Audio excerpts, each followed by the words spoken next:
Kinumpirma ng DICT na kasama sa mga na-hack sa system ng PhilHealth ang milyon-milyong data ng kanilang mga miyembro. Kabilang dyan ang mga impormasyon na may kinalaman umano sa membership claims. Si Clazel Partilla sa sentro ng Balita Live. Naomi, hindi lamang impormasyon ng mga empleyado ang nakuha ng Medusa hacker group mula sa PhilHealth, kundi pati milyong-milyong members data ng ahensya.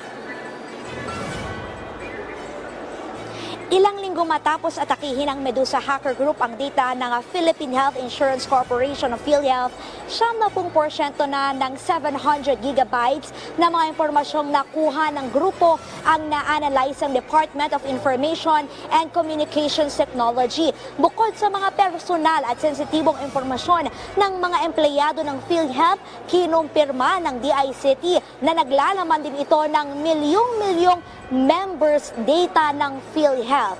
Ayon sa National Privacy Commission na iniimbestigahan ang naturang data breach, nasa 421,000 files ang nakuha ng Medusa, kabilang ang mga impormasyon na may kinalaman sa membership claims. It appears na related siya sa claims. It might be an inventory or something, no? Pero hindi yung claim form eh. No, parang collection or reports to ng it appears na gano'n, no? But we have yet to clarify this with PhilHealth. Is it enough to commit fraud? That alone I don't think na enough siya, no? But coupled with additional personal information and additional documents, posible kasi may personal information ka na to start with. Alam mo na yung PhilHealth number, alam mo na yung name and address and birth date ng tao. It's a good start. Inilagay na ng Medusa sa dark web at Telegram ang mga impormasyon. Nakikipagtulungan ng NPC sa National Bureau of Investigation, pati na sa Telegram para maalis ito sa kanilang platform.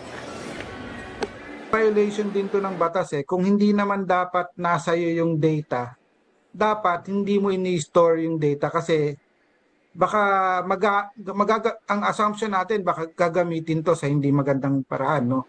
So yung mga nag-download na hindi otorisado, pwede rin natin siyang habulin under the Data Privacy Act for unauthorized processing. Bukod sa maaaring kasuhan ang magda-download ng PhilHealth data, maaari ring makompromiso ang privacy ng kukuha ng PhilHealth information. Dahil Naomi, may software ito na maaaring kumuha at mag-leak ng mga pribadong impormasyon. Sabi mismo yan ni Secretary Ivan Uy ng DICT. Na may kargadong malware ang mga files na yon. So, ito ngayon ang ginagamit itong criminal organization, no? Ginagawang pain itong supposed data leak para yung mga curious na, nandiyan ba yung pangalan ko dyan sa listahan na yan? Naka-embed doon yung malicious software na pwedeng pumasok sa computer nyo once i-download nyo o once i-click nyo yung link. So, babala po. Nanawagan ng PhilHealth sa publiko na maging alerto sa mga mapaninlang na aktibidad kasunod ng ransomware attack sa ahensya.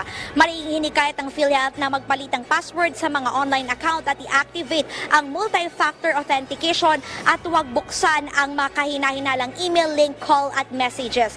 At babala ng DICT sa publiko, Hanggat may opportunity sila, dahil wala sila nakuhang kahit na isang kusing na ransom from the government, they will try to monetize the information. And they will try to monetize the information by selling the information to scammers, to phishers, na pwedeng gamitin yung mga datos na yon para kumuha ng fake ID, magparehistro ng fake SIM card, fake registration ng SIM card, or whatever ano. So, may mga gamitan ng informasyon na yun. So, minomonitor po natin yan. ang sino mang lalabag sa Data Privacy Act ay posibleng kasuhan ng criminal at administrative case na may kulong at multa. Samantala, ayon sa PhilHealth, 100% na ng public-facing application ay nagbalik na online, kabilang ang kanilang website, member portal at e-claim. Samantala, may antivirus software na rin ang PhilHealth at palalakasin pa ito sa pamamagitan ng pag-update ng kanilang antivirus. Naomi? Clazel, dahil nakuha yung impormasyon ng membership claims, maaapektuhan ba nito yung kukuha ng claims mula sa PhilHealth?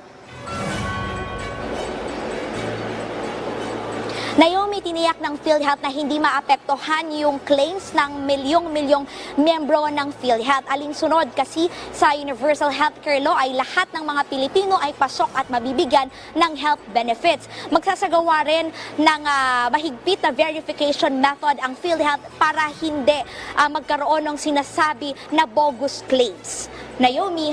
Maraming salamat, Clazel Pardilia.